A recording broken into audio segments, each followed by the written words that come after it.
আবার ঘরের গেলাফ ধরে কানলেও আপনি আমাকে যে মিথ্যা অপবাদটা দিয়েছেন এটা মাফ হবে না যতক্ষণ না আমি মাফ করছি। আবু আদনান হুজুরকে নিয়ে ট্রোল করা হইতেছে।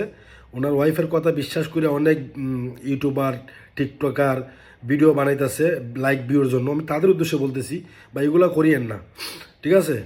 আবু আদনান হুজুরের মতো ভালো মানুষ আমার মনে হয় না যে আরেকটা আছে। আর দ্বিতীয় কথা হচ্ছে আবু আদনান হুজুরের দুষ কি জানেন? প্রথমেই ওই মহিলারে এই থার্ড ক্লাস মহিলাটারে 3 তালাক দিয়ে বাড়ি করা দরকার ছিল, কিন্তু উনি তা করেন নাই। কী জন্য করেন নাই? উনি একজন ভালো মানুষ, ঠিক আছে? সো আপনারা দয়া করে প্লিজ ওনার বউয়ের কথা বিশ্বাস করেন না, কারণ ওনার বউ হচ্ছে একটা থার্ড ক্লাস মহিলা। একটা থার্ড ক্লাস মহিলা হইলে তার স্বামীর বিরুদ্ধে এইসব কথা বলতে পারে, দুদিন পর পর ফেসবুকে পোস্ট দেয়, আবার এটা ডিলিট করে আবার পোস্ট দেয়। আর আমাদের কিছু হুজুরও কিছু আছে যাদের লাইক ভিউ দরকার, তারাও কিন্তু এগুলা করতেছে। আবু আদনান হুজুরের বউয়ের পক্ষ নিয়ে ভিডিও বানাইতেছে, আবু হুজুরকে দোষারোপ করতেছে। আমি তাদেরকেও বলতেছি, হুজুর যখন আপনার উপরে এটাই পড়বো তখন আপনিও বুঝতে পারবেন কত ধরনের কত সাল।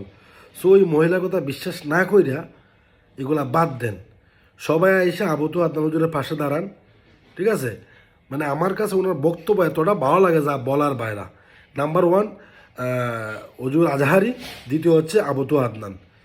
ওনার দুজনের বক্তব্য আমি যখন শুনি মন দিয়া শুনি, ঠিক আছে?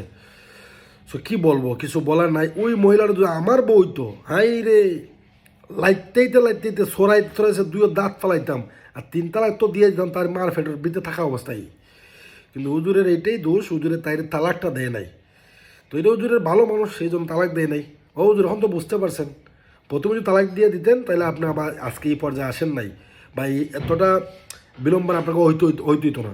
প্রথমে তালাক দিয়ে দিতেন, খালাস। আমাদের দেশের আইন অনুযায়ী আপনি ওরা নিয়ে থাকবেন না, খাইবেন না, আপনি ওরা ডিভোর্স দিয়ে দেন, কাবিনে যা টাকা আছে দিয়ে দেন, শেষ, খালাস।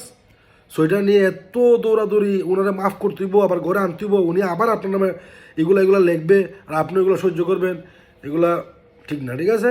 ওই বেটিরে দ্রুত তালাক দিয়ে দেন, শেষ। এছাড়া আর কিছু কইলাম না, শরীরটা অসুস্থ।